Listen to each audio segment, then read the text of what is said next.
अच्छा जी। So basically today will be starting off with this chapter reaction kinetics. ये हमारा अच्छा चैप्टर है। एंड जो हमारा बेसिकली फिजिकल केमिस्ट्री उसका we can say last chapter है।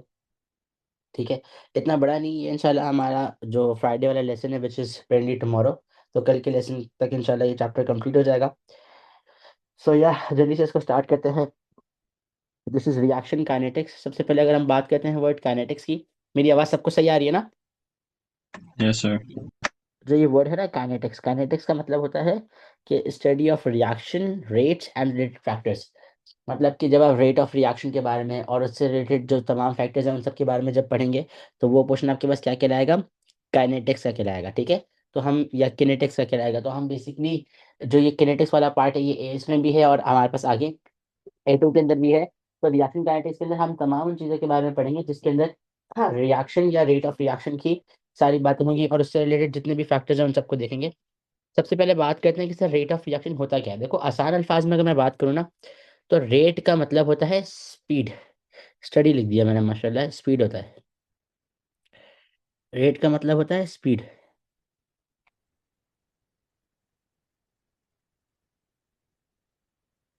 जब भी मैं ये वर्ड सुनता हूँ ना रेट, तो मेरे दिमाग में सबसे पहले जो वर्ड आता है वो आता है स्पीड का, स्पीड ऑफ रिएक्शन।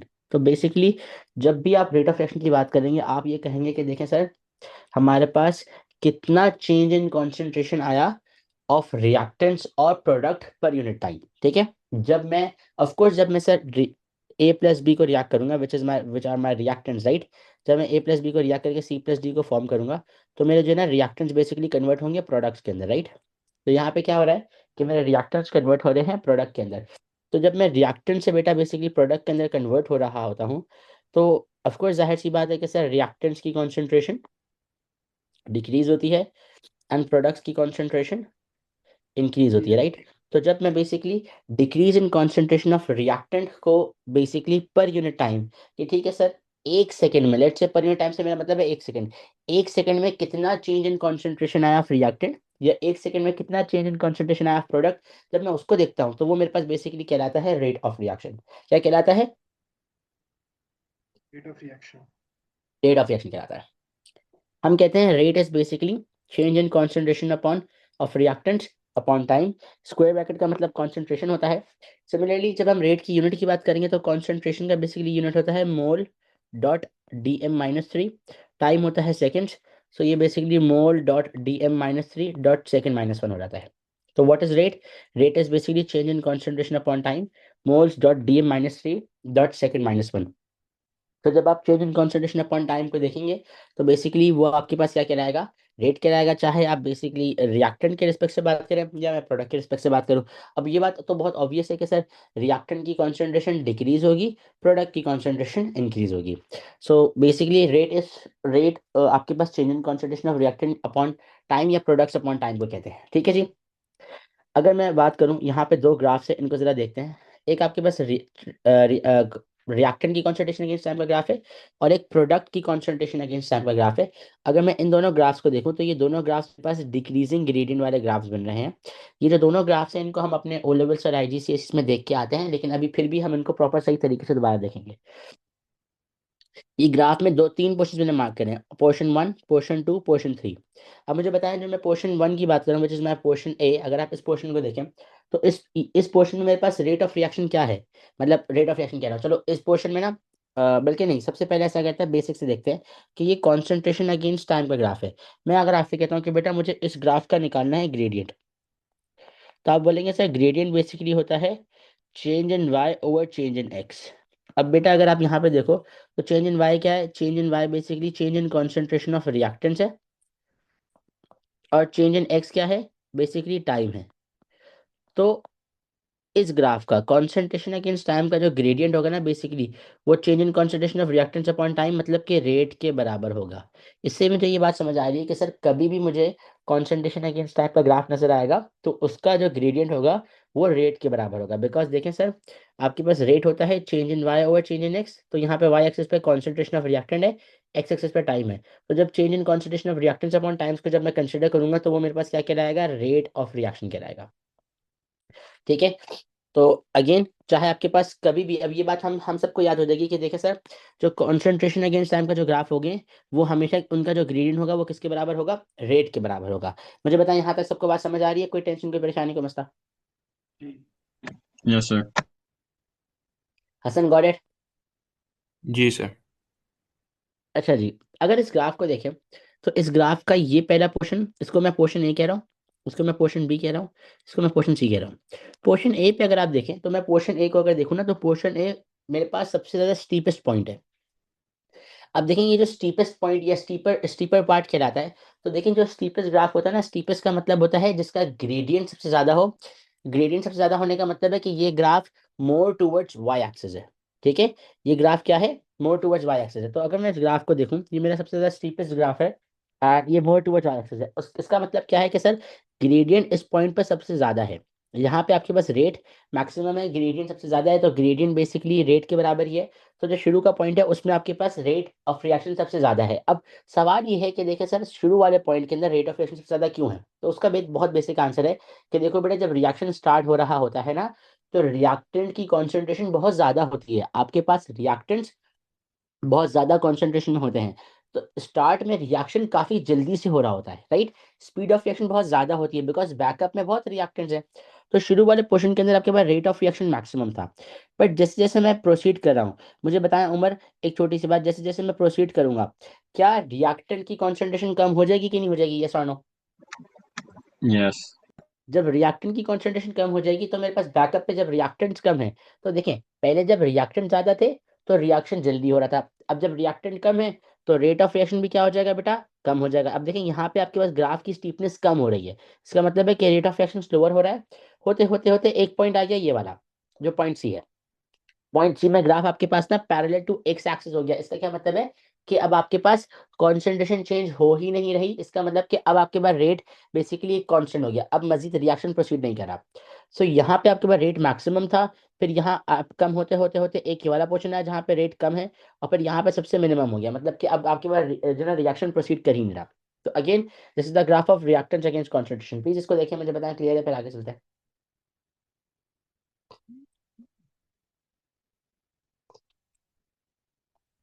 सबको क्लियर है, आगे चलें। Yes. अब अगर मैं प्रोडक्ट की बात करूँ ना, तो प्रोडक्ट्स के अंदर भी अगर आप देखें तो प्रोडक्ट्स अगेंस्ट टाइम का ग्राफ भी ऐसा ही है। शुरू में ग्राफ स्टीपेस्ट है, फिर लेस स्टीपर हो रहा है, और फिर सबसे लेस स्टीपेस्ट ही हो रहा है, मतलब बहुत स्टीपेस्ट, बहुत लेस स्टीपेस्ट हो रहा है। उसका रीजन समझे, शुरू में क्योंकि रिएक्टेंट ज्यादा थे तो प्रोडक्ट बहुत ज्यादा ज्यादा बन रहा था, तो आपके पास रिएक्शन बहुत तेज तेज हो रहा था, तभी आपके पास स्टीपर ग्राफ है। बट जैसे जैसे आप आगे जाएंगे तो रिएक्टेंट कम होने की वजह से प्रोडक्ट भी कम बनेंगे, तो ग्राफ आपके पास लेस स्टीपर होते होते होते एक पॉइंट आएगा कि जीरो पे आ जाएगा। मैं जीरो कह रहा हूँ, मतलब स्ट्रेट लाइन हो जाएगा। तो स्ट्रेट लाइन ग्राफ हमें क्या शो करेगा कि अब आपके पास जो ग्राफ है ना, अब आपके पास रिएक्शन मजीद मजीद प्रोसीड नहीं कर रहा। ठीक है जी। तो अगर आप इन दोनों ग्राफ्स को देखें, ये दोनों ग्राफ्स की जो नेचर है वो डिक्रीजिंग ग्रेडियंट की नेचर है। मुझे प्लीज इन दोनों ग्राफ्स को देख के बताएं आप लोग को ये बात समझ आ रही है। फिर दूसरी छोटी सी बात यह है कि देखें, ये दोनों कर्व्स है। कर्व्स का मतलब होता है नॉन यूनिफॉर्म। नॉन यूनिफॉर्म का मतलब है कि इनका कांस्टेंट ग्रेडियंट नहीं है। और क्योंकि ये दोनों ग्राफ्स अगर आप देखें, मुझे बताएं उमर, एक छोटी सी बात बताओ, बल्कि उमर नहीं, हंसी बात बताओ, क्या ये दोनों ग्राफ्स आगे जाके पैरेलल टू एक्स एक्सिस हो रहे कि नहीं हो रहे, यस और नो? Yes. तो क्योंकि ये दोनों ग्राफ्स आगे जाके पैरेलल टू एक्स एक्सिस हो रहे हैं, इसका क्या मतलब है कि ये दोनों डिक्रीजिंग ग्रेडियंट के ग्राफ्स हैं। ठीक है, अब तसल्ली से इस पूरे पोर्शन को देखें, ग्रेडियंट वाली बात, इन सब चीजों को, और फिर मुझे बताएं, फिर आगे चलते हैं। एक मिनट लगाएं।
हाँ जी, सबको क्लियर है, आगे चले। यस। ओके जी।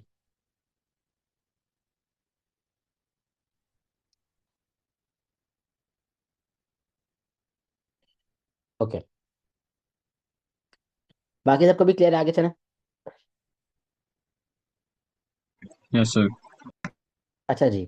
अब ना सबसे पहले हम बात करते हैं कोलिजन थ्योरी की। कोलिजन थ्योरी हमें ये कहता है कि देखिए, अगर किसी भी रिएक्शन को सक्सेसफुल होना है, मतलब अगर कोई भी रिएक्शन चाहता है कि वो कंप्लीशन की तरफ जाए, मतलब कि रिएक्शन स्टार्ट हो जाए, रिएक्शन होना शुरू हो जाए, तो उसके लिए रिएक्टेंट पार्टिकल्स को कोलाइड करना पड़ता है विद इनफ एनर्जी, ताकि वो एक एक्टिवेशन एनर्जी के बैरियर को क्रॉस कर सके। और वो उनको इस तरीके से कोलाइड करना होता है कि उनकी ओरिएंटेशन बहुत करेक्ट हो, और उन रिएक्टेंट पार्टिकल्स के जो रिएक्टिव साइट्स है। ये क्या हो गया? Oh my days, never mind. Okay. Reactant particles के जो करेक्ट ओरिएंटेशन है वो कोलाइड करें, और उनकी जो रिएक्टिव साइट्स है वो एक दूसरे के बिल्कुल क्लोज टुगेदर आ जाए, ताकि एक सक्सेसफुल कोलिजन हो जाए। तो मतलब देखें, कोलिजन थ्योरी बेसिकली ये कहती है कि अगर किसी भी रिएक्टेंट को, किसी भी कोलिजन को सक्सेसफुल होना है, या किसी भी अ, अगर लेट्स से कोई भी रिएक्टेंट पार्टिकल्स चाहते हैं कि वो प्रोडक्ट्स में कन्वर्ट हो जाएं, तो पार्टिकल्स को इतनी एनर्जी से कोलाइड करना है कि वो एटलीस्ट एक्टिवेशन एनर्जी के बैरियर को क्रॉस कर सके। What is activation energy sir? It is the minimum amount of energy in order to start a reaction, right? तो आपने इस एनर्जी से रिएक्ट करना है कि आप एक्टिवेशन एनर्जी के बैरियर को क्रॉस कर सके, और आपके जो रिएक्टेंट पार्टिकल्स है ना बेटा, वो बेसिकली प्रोडक्ट में कन्वर्ट हो सके। अब इस बात को समझने के लिए एक दफा जरा जल्दी से इस पे आ जाते हैं। देखो बेटा, हमारे पास ना कोलिजन दो तरह की होती है, एक होती है सक्सेसफुल कोलिजन, एक होती है इनसक्सेसफुल कोलिजन। अब आप मुझे बताएं, हसन, ये मुझे बताओ जरा, can you hear me Hasan? Hasan, आपको आवाज आ रही है? जी सर। सर मुझे बताएं, मैं एक कंटेनर लेता हूँ, उसमें H2 गैस और I2 गैस को ऐड कर देता हूँ, ठीक है? मुझे जी। बताएं, क्या H2 गैस और I2 गैस के जो मॉलिक्यूल्स हैं, क्या वो एक दूसरे को कोलाइड करेंगे, जी। या इनके बीच में कोलिजन होगा? जी। बिल्कुल होगा, राइट? बट मुझे बताओ, क्या ये दोनों बेसिकली डायरेक्ट हाइड्रोजन आयोडाइड में ऑटोमेटिक कन्वर्ट हो जाएंगे, या मुझे नीचे से हीट प्रोवाइड करनी पड़ेगी? हीट करना पड़ेगा सर। मतलब कि आप ये कह रहे हैं कि जब आपने रिएक्टेंट पार्टिकल्स को बेसिकली सिर्फ एक कंटेनर में रखा, इनके बीच में कोलिजन हुई, बट ये प्रोडक्ट में कन्वर्ट नहीं हुए, बट जब आपने हीट एनर्जी प्रोवाइड की तभी ये प्रोडक्ट में कन्वर्ट हो, राइट? ऐसा ही है? जी। जी। अब इस बात को जरा समझे। देखें, जब अभी हसन ने H2 और I2 के पार्टिकल्स को एक कंटेनर में लिया था ना, तो पार्टिकल्स आके एक दूसरे को टक्कर मार रहे थे, लेकिन वो कोलिजन जो थी ना, वो इनसक्सेसफुल कोलिजन थी, बिकॉज उसमें क्या हो रहा था, पार्टिकल्स एक दूसरे को स्लाइड ओवर कर रहे थे, टक्कर मार के एक दूसरे से स्लाइड ओवर कर रहे थे। Particle slide past each other, and उसका रीजन क्या था? बिकॉज उनकी ओरिएंटेशन वाज नॉट करेक्ट, और उनके जो रिएक्टिव साइड्स है ना, वो एक दूसरे के क्लोज टुगेदर नहीं थे। मतलब क्योंकि उनकी ओरिएंटेशन बिल्कुल सही नहीं थी, और उनके रिएक्टिव साइड्स बिल्कुल आमने सामने नहीं थे, तो पार्टिकल्स एक दूसरे को स्लाइड ओवर कर रहे थे, जिसकी वजह से क्या हो रहा था कि आपके पास कोई प्रोडक्ट नहीं बन रहा था, ठीक है? कोलिजन, अब इस जब आपके पास ये इनसक्सेसफुल कोलिजन हो रही थी ना, तो मैंने क्या बोला कि इस वक्त जो पार्टिकल्स कोलाइड कर रहे हैं, वो बेसिकली इनसफिशिएंट एनर्जी से कोलाइड कर रहे हैं। इनसफिशिएंट एनर्जी से मेरा मतलब था कि पार्टिकल्स की जो एनर्जी थी बेटा, वो एक्टिवेशन एनर्जी के वजह से कम थी। लेट्स से हाइड्रोजन आयोडाइड बनाने के लिए activation energy required was 10 kilo joules. तो क्या पता पार्टिकल्स के पास 8 हो, 9 हो, 7 हो, 2 हो, राइट? तो उनके पास जो एनर्जी थी ना, वो लेसर देन एक्टिवेशन एनर्जी थी, तभी वो बेसिकली कोलाइड नहीं कर पा रहे थे। मतलब कोलाइड तो करते, तभी वो बेसिक कोलाइड तो हो रहा था, कोलिजन हो रहा था, बट क्योंकि एनर्जी कम थी ना, उनकी एक्टिवेशन एनर्जी थी वो 10 किलो जूल्स, और पार्टिकल्स की उससे कम थी। तो इसी रीजन की वजह से क्या हो रहा था कि आपके पास प्रोडक्ट्स फॉर्म नहीं हो पा रहे थे। लेकिन अगर आप सक्सेसफुल कोलिजन की बात करेंगे, तो सक्सेसफुल कोलिजन में क्या होगा, जैसे ही हसन ने हीट प्रोवाइड की, क्या हुआ, पार्टिकल्स की एनर्जी हो गई 11, 12, 10, 13। तो अब पार्टिकल्स आ रहे हैं एक दूसरे के सामने, एक दूसरे को टक्कर मार रहे हैं, और बेसिकली किस में कन्वर्ट हो रहे हैं,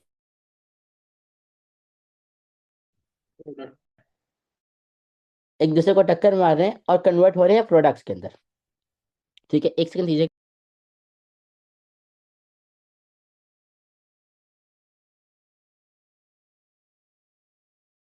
रिएक्टेंट पार्टिकल्स एक दूसरे को कोलाइड कर रहे हैं, और बेसिकली कन्वर्ट हो रहे हैं प्रोडक्ट के अंदर। तो हम कहते हैं कि देखें, इस केस में पार्टिकल्स कोलाइड हो रहे थे विद ईच अदर, और उनकी ओरिएंटेशन करेक्ट थी और उनके रिएक्टिव साइट एक दूसरे के सामने आ रहे थे और वो कन्वर्ट हो रहे थे प्रोडक्ट्स के अंदर। इसमें हम कहते हैं कि particles were colliding each other with sufficient energy. मतलब पार्टिकल्स जो कोलाइड कर रहे थे उनकी एनर्जी सफिशिएंट थी। सफिशिएंट से मेरा मतलब है कि उनकी energy was greater than equal to activation energy. उनकी जो एनर्जी थी वो क्या थी बेटा, greater than equal to activation energy थी। तो तभी पार्टिकल्स आपस में कोलाइड भी कर रहे थे और वो बेसिकली रिएक्टेंट से प्रोडक्ट्स में कन्वर्ट भी हो रहे थे। मुझे बताएं ये बात सबको समझ आ रही है, यस और नो? क्लियर है? Yes, sir. ठीक है। अब ये जो कोलिजन हुई ना, सक्सेसफुल कोलिजन, इसको अंडरस्टैंड करने के लिए कोलिजन थ्योरी पढ़ना पड़ता है, जो आपको बताते हैं कि देखें अगर आपको सक्सेसफुल कोलिजन करनी है तो रिएक्टेंट पार्टिकल्स को इतनी एनर्जी होनी चाहिए कि वो एग्जिस्टिंग बॉन्ड्स मतलब कि एक्टिवेशन एनर्जी के बैरियर को क्रॉस कर सकें, करेक्ट ओरिएंटेशन से रिएक्टिव साइट्स को आमने सामने लेकर आ सकें, और ताकि रिजल्ट हो जाए सक्सेसफुल कोलिजन में, ताकि मतलब आपके पास पार्टिकल्स की जो कोलिजन है वो सक्सेसफुल कोलिजन हो जाए और आप रिएक्टेंट से बेटा प्रोडक्ट्स में कन्वर्ट हो जाए। अब 1 मिनट लगाएं, इस पूरे पोर्शन को तरीके से रीड करें, प्रॉपर्ली देखें, मुझे बताएं क्लियर है, फिर आगे चलते हैं।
हाँ जी, क्लियर है, आगे चलें। Yes, हाँ जी, sir. हाँ जी, ओके ओके।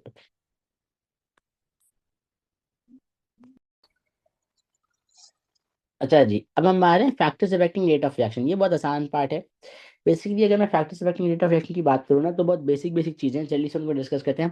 पहले मैं आता हूँ टेम्परेचर पे। देखो भाई, बात ऐसी है, टेम्परेचर होता है क्या है? टेम्परेचर होता है average kinetic energy of the particles. तो देखिए बेटा, जब आप टेम्परेचर को इंक्रीज करेंगे, particles will gain kinetic energy. ठीक है, और उनके पास, सबसे पहले ऐसे बोला, जब आप टेम्परेचर को इंक्रीज करेंगे ना, particles will gain kinetic energy, they will start moving more vigorously. तो मुझे बताएं, जब वो तेज तेज मूव करना शुरू करेंगे, तो उमर आप बताएं, क्या वो मोर ऑफन कोलाइड करेंगे या लेस ऑफन कोलाइड करेंगे? More. जब वो मोर ऑफन कोलाइड करेंगे, तो आप मुझे बताओ, क्या particles having energy greater than equal to activation energy ज्यादा हो जाएंगे या कम हो जाएंगे? Zada. बिकॉज जब आपने टेम्परेचर बढ़ाया, तो पार्टिकल्स की एवरेज काइनेटिक एनर्जी बढ़ गई, तो particles having energy greater than equal to activation energy तो ज्यादा हो गए। तो जब particles having energy greater than equal to activation energy ज्यादा हो गए, तो अब जो कोलिजन होंगी ना, वो इनसक्सेसफुल से सक्सेसफुल होना शुरू हो जाएंगी। तो हम क्या बोलेंगे कि फ्रीक्वेंसी ऑफ सक्सेसफुल कोलिजन या frequency of effective collision will increase, therefore आपका रेट ऑफ रिएक्शन भी इंक्रीज हो जाएगा। यही कुछ कहानी हमने यहाँ लिखी हुई है। It is the measure of average kinetic energy of the particles or molecules. When temperature increases, more particles will have energy greater than equal to activation energy, and there are more frequent collisions, and therefore the rate of reaction will increase. ठीक है जी, आपके पास क्या होगा, मोर frequent collision होगी, और फिर आपके पास क्या हो जाएगा, रेट ऑफ रिएक्शन इंक्रीज कर जाएगा, राइट। तो ये थोड़ा सा टेम्परेचर वाला पार्ट था, आई होप ये सबको क्लियर होगा। आगे चलते हैं, प्रेशर पे आते हैं। प्रेशर बेसिकली क्या होता है, ये प्रेशर वाला जो सीन है ये सिर्फ हम गैसियस रिएक्शंस के लिए देखेंगे। हम ये कहते हैं कि जब आप प्रेशर को बढ़ाते हैं तो रेट ऑफ रिएक्शन बढ़ जाता है। उसका रीजन क्या है, आप प्रेशर वाले केस में समझो सिरिंज है, तो देखो प्रेशर वाला सीन जो है ना सिर्फ गैसेस की बात होती है, बिकॉज लिक्विड एंड सॉलिड्स तो कंप्रेसिबल ही नहीं होता है। अब लेट्स से ये सिरिंज है, अगर आप बेटा इसका प्रेशर बढ़ा दोगे ना, आपने इसको करीब ले आओगे तो पार्टिकल्स करीब करीब आ जाएंगे। जब पार्टिकल्स एक दूसरे के करीब आ जाएंगे तो वो they will collide more often and again. जब पार्टिकल्स ज्यादा से ज्यादा कोलाइड करेंगे तो frequency of effective collision will increase, therefore rate of reaction will also increase. यही वाली कोई कहानी यहाँ लिखी हुई है, देखें। Increase in pressure increase the rate of reaction because particles are close together and will collide more frequently and successfully. ठीक है जी। तीसरा पॉइंट है हमारे पास कॉन्सेंट्रेशन। अब कॉन्सेंट्रेशन वाला सीन ऐसा है कि देखें, अगर आप एक या दो या एक से ज्यादा रिएक्टेंट्स की कॉन्सेंट्रेशन को बेटा बढ़ाएंगे ना, तो आपके पास क्या होगा, अगेन मेरी बात कैसे समझे। कॉन्सेंट्रेशन होता है लेट्स से मोल पर डीएम क्यूब। मतलब कि अगर मैं आपसे बोलता हूँ बेटा कॉन्सेंट्रेशन 1 मोल पर डीएम क्यूब है, तो पता है इसका क्या मतलब है, कि आपने 1 मोल्स को 1 डेसीमीटर क्यूब ऑफ वॉल्यूम में डिस्ट्रीब्यूट किया हुआ है। 1 मोल पर डीएम का क्या मतलब है, कि आपने 1 मोल पार्टिकल्स को 1 डेसीमीटर क्यूब ऑफ वॉल्यूम में डिस्ट्रीब्यूट किया हुआ है। अब जब आप 1 मोल पर डीएम क्यूब की बजाय 2 मोल्स पर डीएम क्यूब ले लेंगे, तो 2 मोल्स पर डीएम क्यूब का मतलब क्या होता है, कि आपने 2 मोल्स को बेसिकली 1 डेसीमीटर क्यूब के वॉल्यूम में डिस्ट्रीब्यूट किया हुआ है। अब एक केस में आपने 1 मोल्स को 1 डेसीमीटर क्यूब में डिस्ट्रीब्यूट किया था, दूसरे केस में आपने 2 मोल्स को डिस्ट्रीब्यूट किया हुआ है। तो बेटा जब आप नंबर ऑफ पार्टिकल्स बढ़ा देंगे, तो इसकी एग्जांपल ऐसी कि आप अपने रूम को मोर क्राउडेड कर देंगे। एक रूम में 10 लोग थे, दूसरी अब आप उसी रूम के अंदर बेटा ऐसा करो 20 लोगों को ले आओ, तो जब ज्यादा बच्चे आ जाएंगे, जब ज्यादा लोग आ जाएंगे, तो क्या होगा, रूम मोर क्राउडेड हो जाएगा, पार्टिकल्स की कोलिजन ज्यादा हो जाएगी and therefore frequency of effective collision बढ़ जाएगा। जब फ्रीक्वेंसी ऑफ इफेक्टिव कोलिजन बढ़ जाएगा तो आपके पास बेटा रेट ऑफ रिएक्शन भी इंक्रीज हो जाएगा। हम ये कहते हैं कि as concentration of one or more reactants increases, there are more particles that can successfully collide. As the frequency of effective collision increases, therefore the rate of reaction will also increase. ठीक है जी। तो ये थोड़ा सा concentration वाला part था। बाकी surface area की अगर बात करें ना, तो सरफेस एरिया को ऐसे समझें, ये मेरे पास एक बड़ा ब्लॉक था, ये एक रिएक्टेंट पार्टिकल है।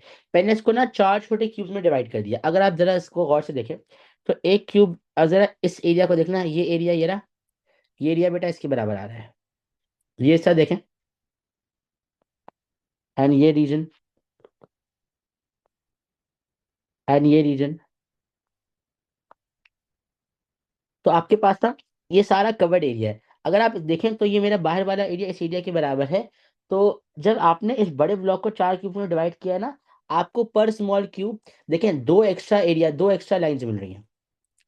तो अगेन ये जो 2 एक्स्ट्रा लाइंस आपको पर क्यूब मिल रही हैं, ये क्या है सर, जब हमने किसी भी चीज को बड़े क्यूब से पाउडर्ड फॉर्म में लेके आते हैं, तो आपके पास अवेलेबल रिएक्टिव साइट ज्यादा हो जाती हैं। हम इस बात को ऐसे समझाएंगे कि देखें, as the surface area increases, the rate of reaction increases as there are more sites where the reactant particles can bind together to form products.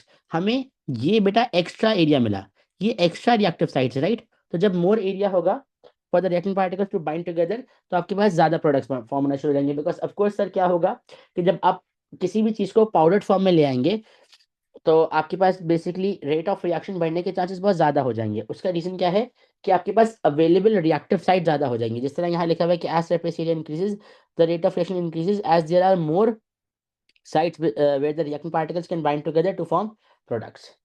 ठीक है जी, प्लीज इसको देखिए, मुझे बताएं सरफेस एरिया वाली कहानी क्लियर है, आगे चलें। Yes, sir. फिर हम आते हैं यस सर। कैटलिस्ट के ऊपर।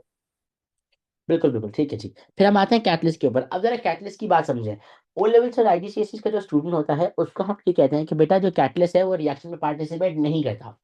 A catalyst never participates in a reaction. However जब हम ए लेवल्स में आते हैं तो हम रियलिटी को समझते हैं कि सर कैटलिस्ट, आपके पास बहुत सारे केसेस ऐसे होते हैं जिसमें रिएक्शन में पार्टिसिपेट करता है, बट कैटलिस्ट क्या करता है, वो एंड में रीजनरेट हो जाता है। ठीक है, वो एंड में दोबारा जब बन जाएगा तो फिर हमें कोई टेंशन ही नहीं है। अब मेरे पास एक चीज घर पे पड़ी हुई है, राइट, वो पड़ी रहे मुझे कोई फर्क ही नहीं पड़ रहा। ठीक है, अब मेरा कोई दोस्त आके मुझे बोले कि यार तुम्हारे पास ये चीज पड़ी हुई है, जैसे लेट से मेरा एक स्पीकर है बहुत अच्छा सा।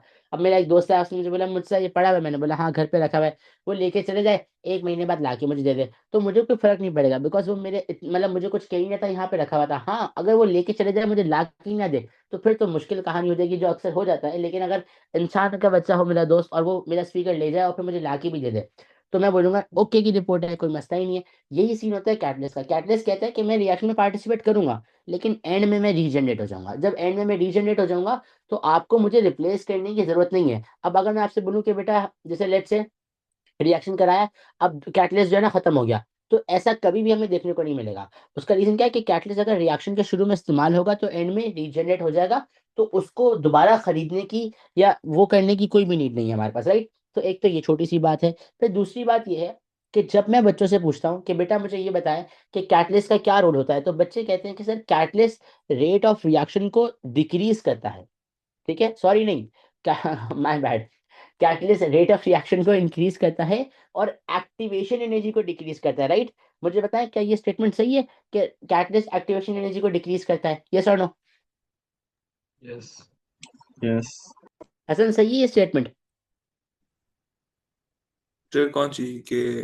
कि कैटलिस्ट रेट ऑफ रिएक्शन कि कैटलिस्ट एक्टिवेशन एनर्जी को डिक्रीज करता है? जी। ये बिल्कुल गलत स्टेटमेंट है।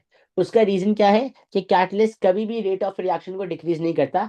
कैटलिस्ट बोलता है इस रिएक्शन रूट को ही छोड़ो, हम नए रूट से आते हैं। मतलब कि आप हैं कराची में, आपको जाना है लाहौर, आप यूं जा रहे हो, कैटलिस्ट बोलेगा कि देखो यार ये जो आपका रूट है ना, ये रूट में मजा नहीं है, बिकॉज इसमें बड़े टर्न्स वर्न्स है, बड़ी ख्वारी है, तो इसको छोड़े। ऐसा करते हैं डायरेक्ट की कुछ सेटिंग बनाते हैं, हम डायरेक्ट रिएक्टेंट से बेसिकली प्रोडक्ट्स में कन्वर्ट होते हैं। मतलब वो आपको बोलेगा कि ऐसा कहता हूँ कि मैं आपको वो रूट छोड़ो, मैं आपको एक नया रूट बताता हूँ, आप इस रूट के थ्रू जाओ। जो ये जो नया रूट होगा ना, बेसिकली इस रूट में आपके पास एक्टिवेशन एनर्जी लोअर होगी। मतलब कि कैटलिस्ट डिक्रीजेस या लोअर्स एक्टिवेशन एनर्जी, ये एक इनकम्प्लीट और गलत स्टेटमेंट है। आपको ऐसे बोलना है a catalyst lowers activation energy by providing an alternate route. या फिर मैं ये बोलूंगा नहीं, मैं बोलूंगा कि देखें a catalyst speeds up the rate of reaction by providing an alternate route with lower activation energy। Catalyst आपका जो मेन रूट है ना उसको छेड़ेगा ही नहीं, वो बोलेगा उस रूट से जाना ही नहीं है हमें, हम नया रूट पे जाते हैं और उसकी एक्टिवेशन एनर्जी लोअर होगी, तो हमारे जो है ना आसानी हो जाएगी। ठीक है, इस बात को देखते हैं। A catalyst is substance that increases the rate of reaction for both the forward and backward reaction by providing an alternate route on ये जो बात है ना, an alternate route on pathway with which has a lower activation energy। ठीक है, ये बहुत important बात है।